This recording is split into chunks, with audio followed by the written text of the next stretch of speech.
Hello friends, welcome back to my channel.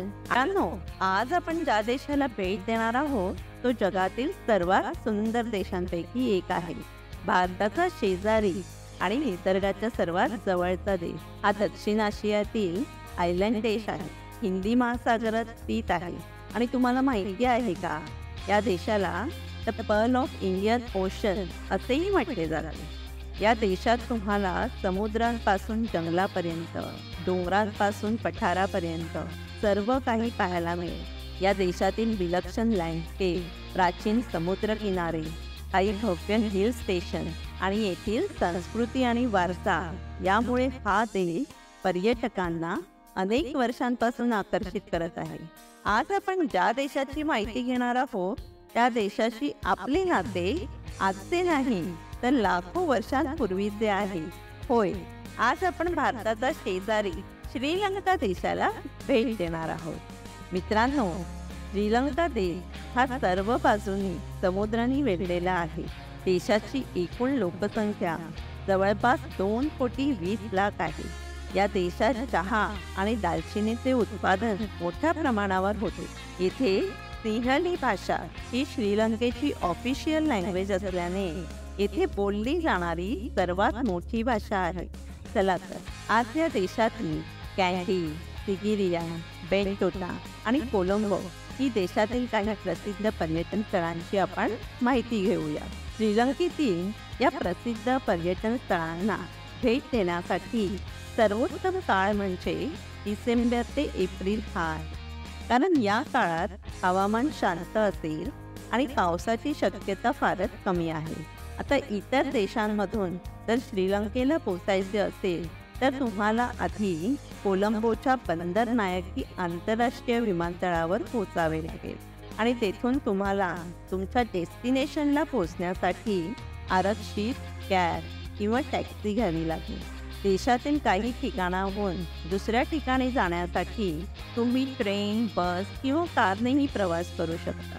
मित्रांनो, आपल्यासाठी एक आनंदाची गोष्ट अशी आहे की सर्व भारतीय पासपोर्ट धारकांसाठी Sri Lanka visa on arrival offer करते. त्यामुळे व्हिसाचं टेन्शन नाही. चला तर आता जर तुम्ही तुमची टूर कशी सुरू करू शकता तर कोलंबोहून तुम्ही पहिले सर्वात कॅन्डीला जाऊ शकता. कोलंबोहून कॅन्डीला जाण्यासाठी तुम्ही ट्रेन, बस किंवा कारने प्रवास करू शकता. बसने प्रवास केला तर सुमारे 3 ते 3.5 तास लागतील, पण हा सर्वात स्वस्त पर्याय आहे. परंतु याला जास्त वेळ लागेल. कॅब हा प्रवासाचा सर्वात महागडा ऑप्शन आहे, परंतु त्यासाठी लागणारा वेळही कमी असतो. आणि जर तुम्ही कारने प्रवास करत असाल तर तुम्ही मार्गातील काही सुंदर ठिकाणांनाही भेट देऊ शकता. कोलंबोहून कॅन्डीला जाताना देशातील सर्वात प्रसिद्ध पर्यटन स्थळांना भेट द्या. येथील पिन्नावाला एलिफंट ऑर्फनेजला नक्की भेट द्या. या ठिकाणी हत्तींना आश्रय देतात आणि अनेकदा जखमी हत्तींना आश्रय देतात. तुम्ही त्यांना या उद्यानात खाताना आणि अंघोळ करताना पाहू शकता. कॅन्डीला पोहोचल्यावर प्रथम तुमच्या हॉटेलमध्ये चेक इन करा आणि नंतर टेराडेनिया बोटॅनिकल गार्डनला भेट द्या. हे कॅन्डीचे प्रमुख आकर्षण आहे. या गार्डनमध्ये तुम्हाला वनस्पतींच्या असंख्य प्रजाती पाहायला मिळतील. त्यानंतर तुम्ही येथील स्टेट टेम्पल ऑफ ट्रूथ रिलीकला भेट देऊ शकता. हे जगातील वारसा स्थळ आहे आणि the most cared place of Buddhist all around the globe. मंदिरात भगवान बुद्धाच्या दातांचे अवशेष जतन केलेले आहे. या मुख्य मंदिराव्यतिरिक्त या ठिकाणी इतर लहान मंदिरे आणि संग्रहालये देखील तुम्हाला बघायला मिळतील. त्यानंतर तुम्ही सिगिरियाला भेट देण्यासाठी जा. कॅन्डीपासून सुमारे 90 किलोमीटर दूर सिगिरिया हे देशातील सर्वात प्रमुख ऐतिहासिक वास्तूंपैकी एक आहे. स्थानिक लोकांद्वारे जगातील 8वे आश्चर्य म्हणजे हा एक प्राचीन पॅलेस आणि फोर्टेस कॉम्प्लेक्स आहे, ज्यात जंगलाने वेढलेले अफाट पुरातत्वीय मूल्य आहे. हा राजवाडा समुद्र सपाटीपासून 370 मीटर उंचीवर असलेल्या एका विशाल खडकाळ पठारावर वसलेला आहे. सिंहाच्या आकाराचे मुख्य प्रवेशद्वार हे येथील प्रमुख आकर्षण आहे.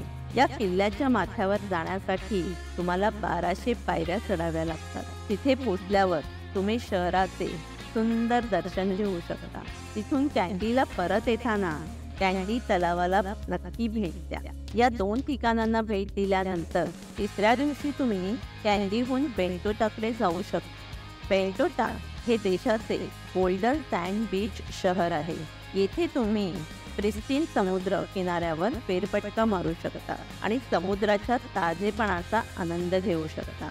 आणि जर तुम्ही साहसी क्रीडाप्रेमी असाल तर तुमच्यासाठी इथे अनेक पर्याय उपलब्ध आहेत.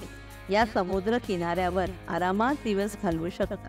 बेंटोटाची सफर करून झाल्यानंतर तुम्ही बेंटोटाहून कोलंबोला जाऊ शकता. कोलंबो ही श्रीलंकेची राजधानी आहे. कोलंबोला पोचल्यावर प्रथम तुम्ही तुमच्या हॉटेलमध्ये चेक इन करा आणि त्यानंतर शहरातील प्रेक्षणीय स्थळांना भेट द्यायला द्या. प्रथम विहार महादेवी पार्कला भेट द्या. हे सुंदर पार्क शहराच्या मध्यभागी वसलेले आहे आणि येथील प्रमुख पर्यटक आकर्षणांपैकी एक आहे.